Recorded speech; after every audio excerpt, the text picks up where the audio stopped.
Wendigo Psychosis. Written by Clarence Carter. Narrated by Todd. Cold wind whipped my face as I signed the papers. Another load of lumber was strapped down to the back of my semi-truck, Boston-bound. My warm breath and the friction of my hands did little to combat the frigid air. The man in the hard hat pointed to the cab of my truck. "Cute kids. You should find a spot to settle for the night. Storm's coming." Nate sat behind the wheel, his sister's shotgun. They waved when they saw us looking. I handed him the clipboard.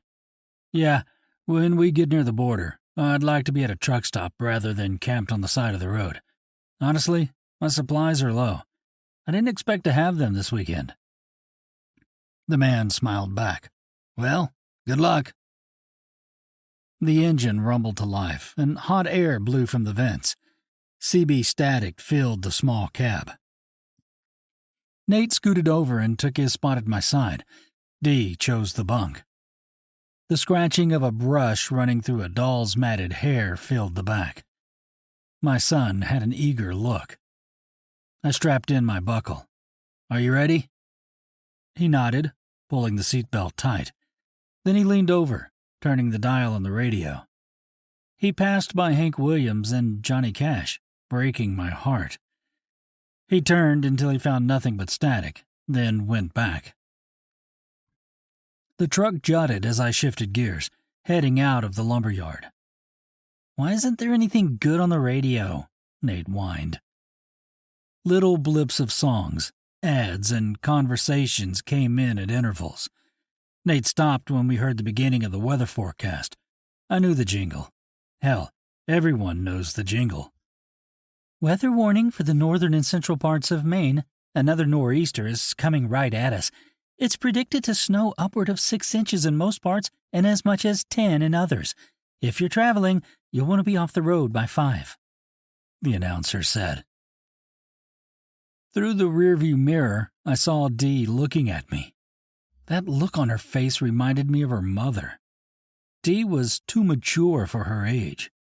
That look told me everything. "Are you listening to that update? Good. Now, obey it."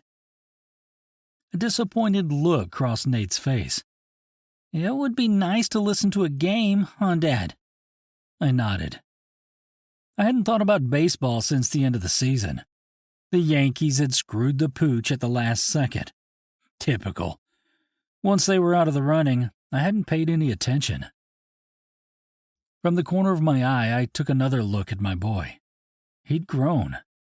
Everyone said he looked like me, but I couldn't see it. He had the same sandy blonde hair, but that was about all. Having the kids only on the weekends broke my heart, but that's how the cookie crumbled for us. A rather mature split, all things considered. As if he could feel my eyes on him, Nate turned and looked. "Can I ask you something?" The pending interrogation bothered me. All parents knew it's never a single question. It's like opening the floodgates. What follows is mostly hogwash questions, followed by criticisms about how they'd make better choices. He chewed on the inside of his cheek for a bit. "Are you and Mom going to get back together?" Ouch. He wasn't pitching anything I could hit. Straight to the fastballs. I sucked in a cold breath. "That's a complicated question." He adjusted his ball cap. "No, it isn't. Grown-ups just make it complicated." I rubbed the back of my neck. The truth is, I don't know. I caught Dee looking up from her doll, listening in to our conversation. I didn't like where it was headed, but they deserved the truth. Their mother could do better than me. I'd gotten lucky when she'd given me her number. I'd counted my blessings every day while I had her. It hadn't come as a surprise when she left. She was young, beautiful, and fun. She wasn't ready to settle down with an old trucker like me. The snow on the shoulder piled up thick, brown from dirt and exhaust. A fresh layer was on its way. Nate had given up on the radio, found a dull station, and turned it down. We listened to truckers squabble on the CB for a while, but even that was rather uneventful. Not long after that, the snow started. It began as a soft, light snow, but picked up. Wet flakes shot toward the windshield. A massive green sign advertising a truck stop came up on a billboard. It advertised coffee, showers, and anything they could sell. Nate pointed to the sign. "There's a truck stop." I still had hours left on the logbook that would allow me to get further south. The snow wasn't going heavy enough to be a concern. Yet. I blew past the sign. "Once we get closer to the New Hampshire border, we're going to pull off for the night. We can get some food and maybe find something to do." A smile crossed his face. Nate always did like chumming around the stops, making friends with truckers and sharing stories from the road. He'd even accumulated a couple of his own. He'd been along with me a few times. One of his favorite stories was about the time he'd seen a tornado touch down. My daughter's voice broke the silence. "Dad, don't forget what the lady on the radio said. We need to be off the road by 5. She really did sound like her mother. I tried to keep my cool. I heard her. We're going to stop near the border, that's all. We might run a little over on time, but it won't be much. She rolled her eyes and dragged the brush through the doll's hair. Flakes of snow raced at warp speed. On the sides of the road, snow piled up quicker than I'd expected. We passed by the truck stop Nate pointed out. The neon sign for a Burger King shimmered, and I drooled over the thoughts of a Whopper. Nate straightened in his chair. "Want to play a game?" Oh, God. For me, those are the most dreaded words a kid can say on a trip. They always think they come up with these clever, fun games, but they're usually awful. We could play the road trip classic I Spy, the most common and least entertaining game, where the kid fixates on something, most commonly something you can't see, and you argue about it being out of bounds. Worse, we could play the alphabet game, where you try to find a word that starts with each letter and quickly realize nothing starts with Q, and heaven forbid you get to X. A light bulb flickered on inside my head. We could play the quiet game. An unimpressed grumble responded from the bunk. "You always want to play the quiet game." Well, Dee wasn't wrong. I love my children, but God didn't make them with a mute button. No matter how much time you spend with those little monsters, they will always have something to say. They even tell me stories I was there for. Nate chimed in, ignoring the golden rule of the quiet game. "How about we play that game Grandma taught us?" Oh, great. A new one. What ninth circle of hell was this? Nate continued without gathering votes. "I'm going to Boston and I'm bringing an apple." He nudged me. "Then you say, 'I'm going to Boston and I'm bringing an apple and something that starts with a B.'" The concept wasn't lost on me, but the enthusiasm was. A moment fell between us before Nate ushered me to play. "Come on, Dad. It'll be fun." I shifted gears before putting it on cruise control. All right. Cool your jets. I'm going to Boston and I'm bringing an apple and a banana. We worked our way through the alphabet, each answer getting more ridiculous.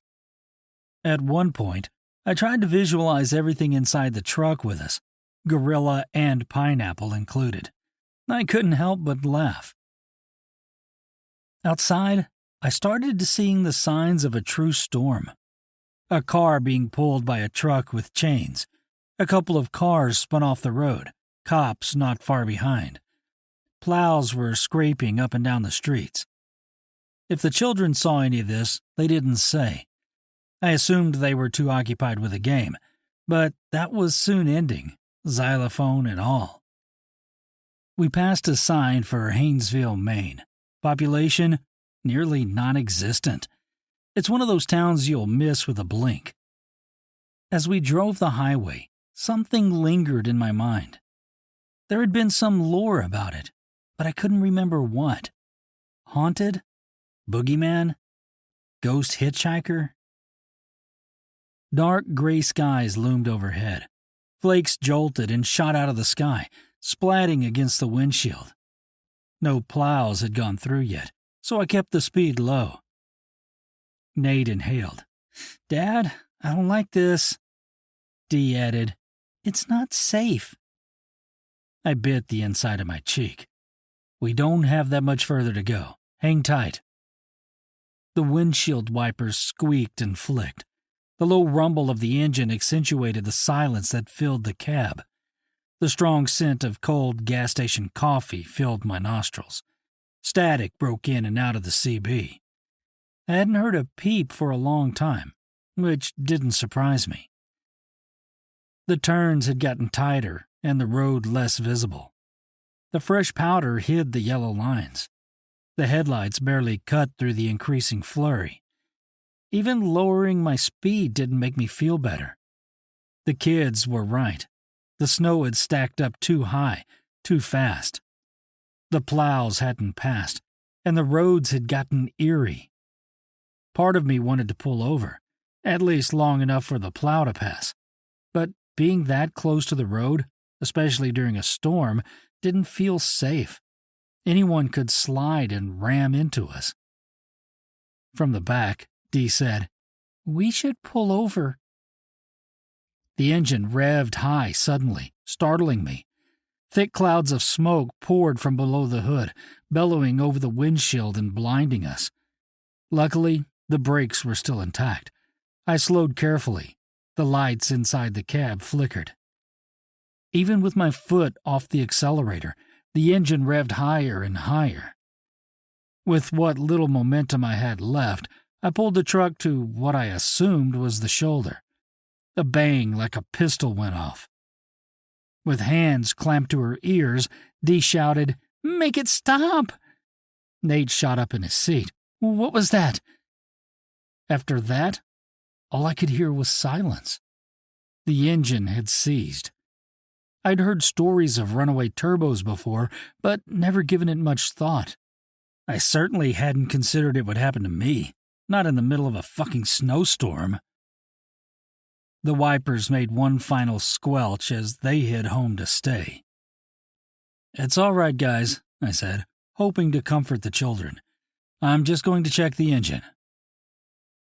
The cold air bit my face as I stepped out. I pulled my coat tighter, hoping to combat the winds. The clasps to the hood were so cold, I feared my hands would stick, but I flipped it open as the last wisps of smoke dissipated. Black smoke had stained the bottom of the hood. It looked like oil had trickled into the snow below the truck, and the smell singed my nostrils. As far as mechanical skills go, I got the short end of the stick. But that didn't matter. Even if I'd been so inclined, I couldn't fix the engine without a new turbo. On the side of the truck laid the door to the compartment under the bunk. I reached into it in search of my triangles. After a few minutes of shoveling shit out of the way, I found them. The snow covered half of them as I placed them about 5 paces away. I feared a plow would sweep them up. Among the emergency kit, I also saw a flare gun, which I stuffed in my pocket, hoping it wouldn't come to that. Opening the door had let the heat escape, and without power, we didn't have any more. We sat together in the cab, listening to the wind whip the trees. Without the wipers, we had no defense against the snow, and it didn't take long to gather, covering the windows. Dee had already slipped her jacket around her shoulders. "Daddy, what are we going to do?" I didn't have a real answer, so I shuffled through the mental Rolodex of generic ones. "We're just going to hold tight. I'm sure help will be here soon." I looked at the screen of my track phone and noted that not only did we not have service, but I also didn't have any minutes left. The creaking of branches in the woods drew my attention. The wind pounded the side of the truck, shaking us. Something moved in the woods, and I rubbed my eyes, unsure if I'd seen it or not. Hours passed as we sat, hopelessly stranded. Nate had taken position on the bunk beside his sister, sharing a blanket. He could be a good big brother when he wanted. He had an arm wrapped around her. Nate's voice broke the silence. "Dad, we're getting hungry. Check the fridge."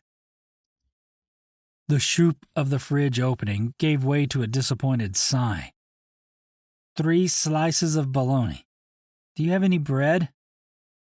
I shook my head, trying to distance my thoughts from whatever might be in the woods. Check the cupboard above. He reported back, "No bread, but there's a can of ravioli." If my math were correct, they'd uncovered all the food aside from a roll of lifesavers in the glove box, if that could be considered food. "I want the ravioli," Dee said. Nate snorted. "I want the ravioli." "Share the damn ravioli," I shouted. I hadn't intended on yelling. After half an hour of fighting, Dee ate the ravioli and Nate ate the bologna. I stared off at the piles of snow. They'd eaten all the food, leaving me with nothing. My stomach grumbled. A migraine had crept in, starting as a throb. Time passed. The full moon came out from under the clouds and shifted further across the sky. The depth of pain magnified. Tylenol wouldn't touch it, not even an entire bottle. The kids had fallen asleep. Dee lay in the crook of her brother's arm, little flecks of red sauce still painted around her lips. I rubbed small circles at my temples, hoping the grip of the migraine would loosen. With a check over my shoulder, I pulled the door latch and it popped. There weren't any fresh tire tracks. I hadn't missed any cars in transit. Nobody was coming. As I swept the snow from the windshield, an unsettling feeling of being watched came over me. I turned, looking first up the road, then down. There wasn't anyone in either direction. There hadn't been any signs of a plow either. I looked to the woods. Something scurried behind a tree. I nearly dropped the snow scraper. I told myself, it's just your imagination, that's all. My grandmother used to tell me that there wasn't anything in the dark that wasn't already in the light. That's when I saw it shuffle again. Grandma was wrong. The door couldn't fly open fast enough. A million things raced through my mind. Could it have been a deer? It looked too big to be a deer. A moose? After sitting in the driver's seat for a bit, trying to calm myself, I concluded it was a bear. It had to be. Every few minutes I caught myself looking into the woods, hoping to figure out what I'd seen. If it had only been closer. But then I didn't want it to be closer. I stared out into the darkness for a long time, and nothing happened. I've got to fall asleep soon, I told myself. Everything seemed to be working against it. The migraine had moved into a new territory of pain I wasn't familiar with. The kids took up the entire bunk, so I couldn't lay down. I considered dropping the top bunk and sleeping up there, but the noise would wake them. Again, my stomach rumbled. Instead of torturing myself by staring into the darkness, I fetched the shade. It covered the windshield and both windows, making it pitch black. I couldn't see out, but at least whatever was out there couldn't see in. Like airplane seats, the truck seat wouldn't recline far. I tipped it back the permitted 3 inches, using my jacket as a blanket. I told myself, someone will come to the rescue in the morning. Next week, it will be nothing but a story. The migraine, feeling like shrapnel that had gone off inside my head, subsided long enough for me to drift off. Bang! Did you hear that? I whispered. Had something hit the truck? Did someone slide on the ice and bang into the side of the rig? Dee's tired voice returned from the shadows. "What are you talking about?" With a shaking hand, I peeled back the shade. Through the darkness, I couldn't see anything. Although I was afraid, I hoped someone was out there, someone who could help. The latch popped as I stepped out, sliding the coat around my shoulders. The snow crunched under my feet as I worked my way down the side of the trailer, looking for damage. It didn't take long to determine whatever had hit the truck hadn't hit the driver's side. There weren't any tracks in the snow, coming or going, but the orange triangles had been lost. I got to the end of the trailer and the lumber looked fine. However, something had punctured a hole in the tractor on the passenger's side. The hole was barely visible from the moonlight. Below it were tracks that came and went from the woods. They weren't human, too big and round. They looked like split hooves, maybe a moose. It's just a moose, that's all. My eyes searched through the woods. What if it isn't? The breeze blew as I pulled my coat tighter. Even the howl of the wind couldn't cover the grumbling in my stomach. Without any contact to the outside world, I felt lonely. I walked quickly to the door and climbed inside. The lock clicked as I hit it. Breathe, I told myself. In through the nose and out through the mouth. Relax. Dee's soft voice whispered, "What was it?" Something awful. As the hunger pangs intensified, my headache did too. I couldn't shake off the cold chill that had sunk into my bones. Loneliness came over me in waves. I turned to her, hoping to give her a reassuring glance. It must have been an animal, a moose. She mumbled something inaudible against the wind. Dee's breath changed as she fell back asleep. As I lay there, the migraine came back. Hours passed as I stared off into the darkness. I had to figure out a plan. When the morning sun came, I yanked down the shade. There still weren't any tire tracks running through the snow, which meant the roads still weren't clear. Overnight, I'd come up with the plan of walking to the nearest bend in hopes of seeing a house. My options were limited, and they'd likely have a phone. My fingers felt stiff as I buttoned my jacket. I pulled the hood over my ears and braced myself for the freezing cold. Nate woke, groggy and irritable. He huffed as he threw the blanket off himself and complained as he got into the passenger seat. "We're still here?" I remembered a time when he'd been just a baby. He couldn't speak for himself, and I had to make decisions on his behalf. Felt like a lifetime ago, but I kinda missed it. I didn't appreciate the fact that he got an attitude with me sometimes. It had been a lot easier back when he could barely talk. I bit my tongue to keep my tone in check. "I'm going to walk down the road." I pointed to the curve. "There could be a house down there. If there is, I'm going to call for help." The snow came up to the bottom of the truck step, which wasn't good. That might have explained why the plow hadn't come through yet. He nodded. "Be quick." When I dropped down off the truck step, snow fell into my boots. The snow came up to my knees, which made walking impossible. Every step, I kicked what felt like 50 pounds of powder. As I made my way down the stretch of road, I looked off into the woods to see if something was out there. Wisps of snow danced in the wind. The sun, which had broken through the clouds, glared from the white powder. I wondered why we'd stayed in Maine so long. We could have packed up and gone somewhere warmer. Anywhere. Every step felt like an Olympic exercise as I waded through thick, heavy powder. The curve in the road came and revealed about half a mile of straight road with no houses, then another curve. It would have taken me all day to get there. I turned around, trying my best to retrace my steps as I walked, in the hope that if I put my feet in the same holes, it would be easier to walk. But every step felt like pushing a boulder uphill. I told myself that someone was going to come along soon. They had to.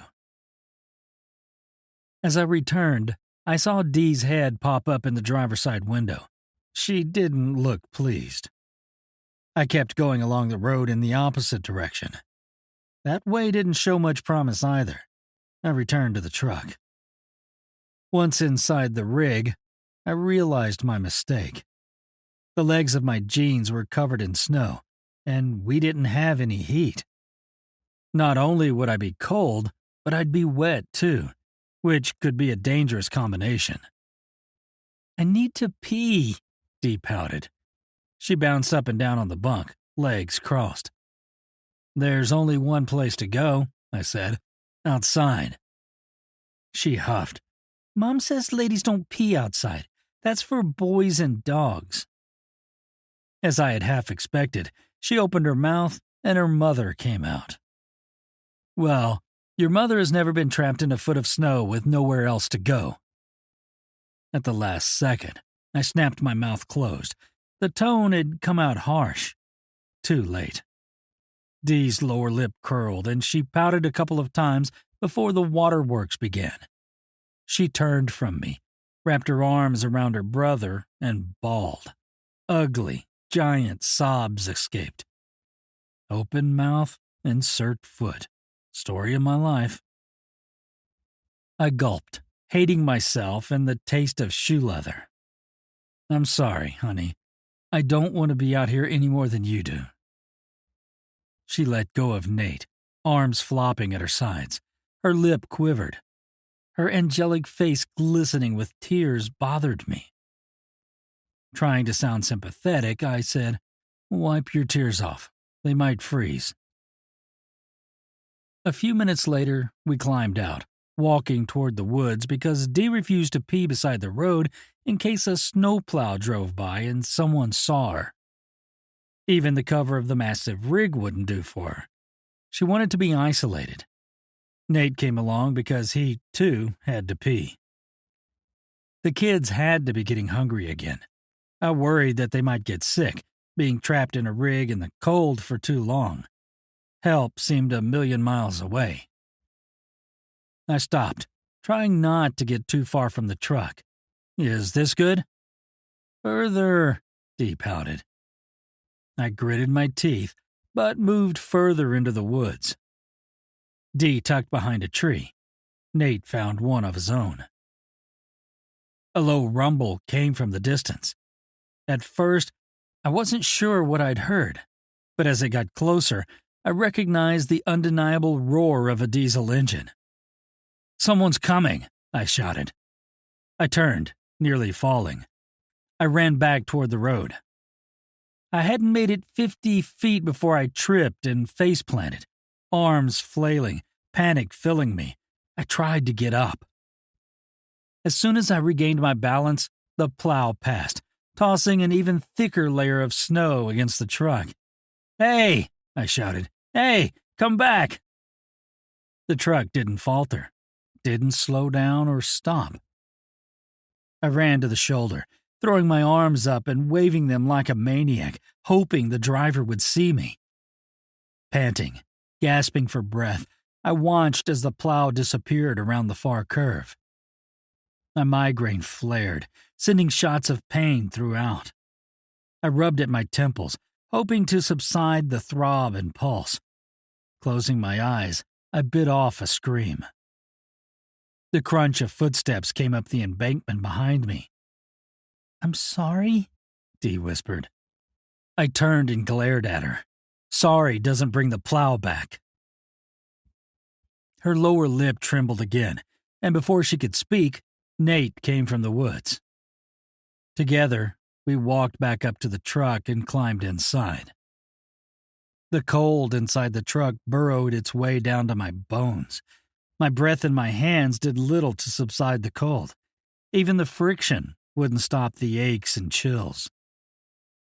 We sat there for hours, waiting, watching the road. The migraine thrummed. If I'd had the ability, I'd have checked myself into the hospital. No headache I'd had ever been that bad before, nor had one lasted that long. The strange feeling that I'd misplaced something came over me too, only enough to distract me from the pain momentarily. As the hours passed, my stomach growled. The kids complained about being hungry too. I gave them the lifesavers in the glove box. "That's it?" Nate asked from the back seat. I thumped my head against the steering wheel. The sound resonated in the small cab. The kids jumped. I did it again. The pain riled up, shooting all the way down my neck. It wasn't to inflict pain on myself, but it beat screaming at the children. Dee hugged her brother and gave me a mortified look, like I'd turned into a fire-breathing dragon. Time passed slowly, like watching paint dry. If the kids had mentioned playing a game, I would have lost my mind. The sun crawled behind the trees, stealing light from the Haynesville highway. Nate spoke first. "What are we going to do?" A million responses came to mind, each slightly more venomous than the last. I tried to bite my tongue. What is there to do? We had a chance to get out of here, but we missed it because your sister wanted to walk 6 miles into the woods. I didn't mean to give my daughter an evil glare, but couldn't stop myself. Nate interjected. "That's not fair." I chuckled. "Fair? What would either of you know about fair?" The kids sunk into each other, cowering away from me. I don't know how long I'd been staring at the windshield. A growl in my stomach and the hornet's nest in my head drew me back into focus. It was long enough for the sun to drop behind some trees. Bursts of pink, orange, and red painted the sky. Nate was twirling the cord to the CB radio in his hand. He looked as if he were about to cry. I didn't have the gumption to look behind me because I knew I'd see an identical look in his sister's face. The migraine intensified. I decided to tell them a little story. "You know, last night something rammed into the side of the truck." Nate turned to look at me. I tried to stifle the smile creeping at the edges of my mouth. "That's right. I couldn't tell you what it was for sure, but it had to be something big. Enormous even." Nate gulped, his eyes wide. "Did you see it?" I shook my head, fighting back at the smile. "No, I didn't get a good look at it, but I did see its prints. It had to have been something big, like a moose." Dee interrupted. "Daddy, stop." I turned to face her, leaned in closer, and continued.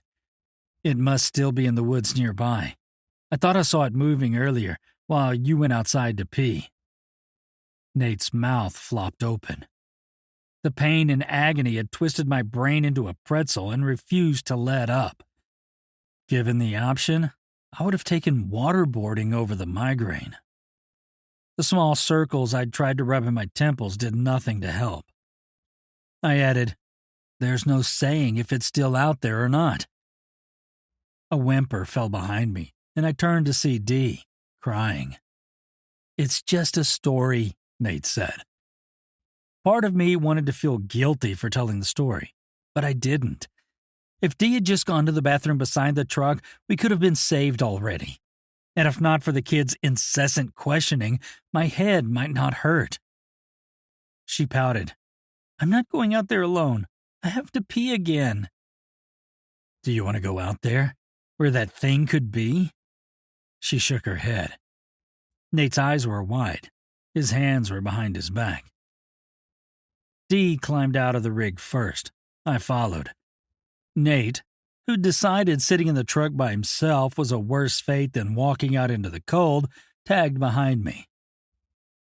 Light from the moon lit our way. The wind crackled the icy tree branches. Off in the distance, something that resembled an owl hooted. Each foot crunched the snow below, adding to the ambience of fear. Every breath felt like a commercial for minty gum. Dee didn't stray far. She stopped behind the first tree she came to. Nate and I stood near the tree line, staring out into the darkened forest with the moonlight behind us. Nate shot me a disappointed look. You shouldn't have told that story. She's going to have nightmares. I chuckled. Are you worried about her, or are you worried about yourself? His eyebrows furrowed and he looked away. The familiar feeling of being watched came over me again. Somewhere in the woods, something waited. The feeling felt too prevalent and close. At least the pain in my head had subsided. The rumble in my stomach did not. I could eat anything right now. Anything. I chewed on my lip. Behind us, a twig snapped.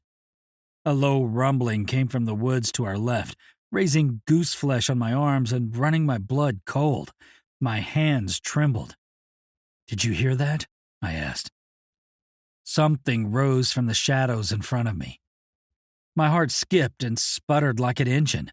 As if standing up from a crouched position, the silhouette of this thing grew beyond human height. It couldn't be a deer, not even a moose. Instead of standing on 4 legs like a deer, it stood on 2, like a man. Gigantic antlers jutted from its head. Its face glimmered in the moonlight. Its lips were mangled, hanging in bloody threads from its face. The strong, coppery scent of death resonated from it. Shark-like, dead eyes stared back at me, emotionless. Run! Easy to think, but impossible to do. Nate stood before the thing, shadowed by its size. He didn't run, only stood there, head tipped back, staring at it. It occurred to me that Nate might not be able to run. He might be paralyzed by fear and shock. Don't touch my boy, not my flesh and blood. He's mine. Dee's blood-curdling scream ripped through the woods, sharper than a blade. The snow beneath my 2 left feet was unforgiving as I ran toward my daughter. Every step felt like running on sand, or worse, ice. Dee's little legs worked like pistons in front of me, fighting to get out of the snow and get away from the monster. She kicked and scrambled. The monster's weight shook the trees around us. I felt its steps vibrating into my spine. Every footfall closer and bigger. The pungent odor of death lingered on this thing. Its dirty, matted fur smelled of dried blood and mud. Go! I shouted. The only thing between the monster and the children was me. Then my foot landed awkwardly on something buried in the snow, tripping me instantly. Rather than snatching me up from the ground and aiding me, the monster walked around me. My children were pinned against a tree. I tried to snag the monster's foot with my arms, but missed by inches. It turned, looked at me, and snarled. Bits of its mangled lips swung before jagged teeth. Don't you dare, I shouted after it. Take me instead. Its mass blocked out my children. It turned its back on me completely. I threw snow at it. Hey! If only it would take its eyes off my kids for a second, maybe they could escape. My screams did nothing. A helpless feeling crept on me like an infection, starting as nothing more than an inconvenience and working its way in like a festering sore that could kill. A screech erupted through the silence, followed by a flash of light. Something crashed into my chest and fell into the snow in front of me, flickering a couple of times and hissing. Nate had shot the flare at the monster and missed. I saw him standing there, little hand shaking. At least he had tried. Dee let out another shriek, filling the night air with horror. I prayed that her voice would travel far enough to get help. The monster opened its claws, grabbing her by the waist and lifting her high into the sky. Dee's silhouette stood out above him. A strange snarl left its throat. It lowered Dee to its mouth, and its teeth tore and shredded into her flesh with pops and crunches. Blood splattered onto the snow at its feet. Dee fell limp in its hands, giving in to its will. The monster's loud chewing and smacking tortured my ears. Hot tears shed from my eyes, racing down my face. What had started as threats diminished into blubbering sobs. Nate had frozen. He didn't have control of his feet any more than I had control of my voice. He stood, back pressed against a tree, staring up into the face of this beast. I shouted at him, begging him to move, but he only stood there, staring like a moth into a flame. No, no, no! Tears streamed down my face as I pleaded for the monster to put him down, but it didn't. There wasn't any bargaining with this thing. I wasn't even certain it could speak.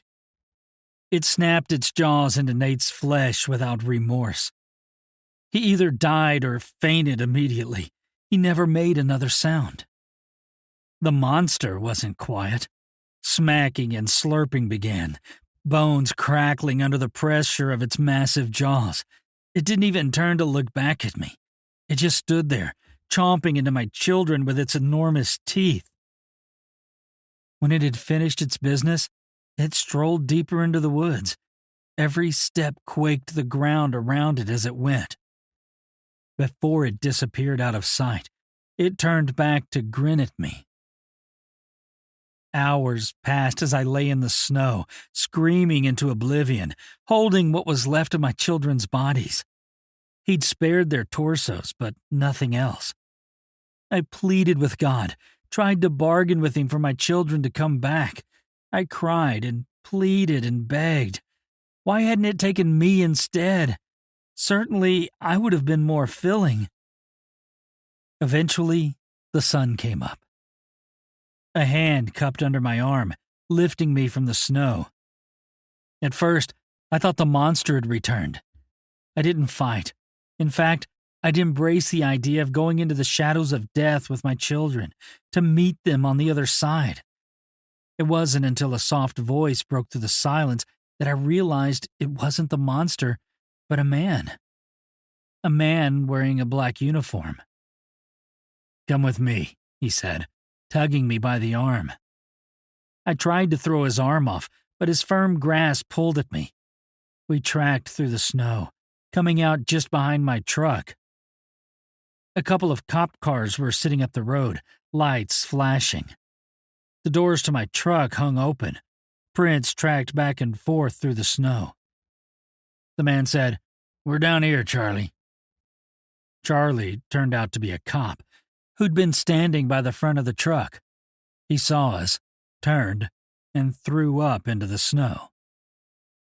I croaked, "My kids are down there." They pushed me toward the cop car. "Don't forget my kids." The man who dragged me from the woods spoke into the mic on his shoulder, but his words melted like snow in my mind. Charlie came down the slope with a serious look on his face. He grabbed my other arm. The clasps of the handcuffs bit into my flesh. "My kids." I looked to the cop on my right. "Well, what about my children?" The other officer pushed me into the back of his car, slamming the door. The heat blasted my skin, warming me instantly. I looked down at myself. I was covered with my children's blood. I remembered cradling their destroyed bodies. No wonder they'd arrested me. The other officer opened the door, then paused to tell Charlie. I found him kneeling down in the snow, crying. See the burnt patch on his jacket? I found a flare beside him in the snow. One of the children must have shot it at him. Charlie grunted. Didn't stop him. He lifted his cell phone. As the other officer climbed into his seat, before I blacked out, I heard Charlie call for help. Stranded, he said. 2 children, both dead. cannibalism,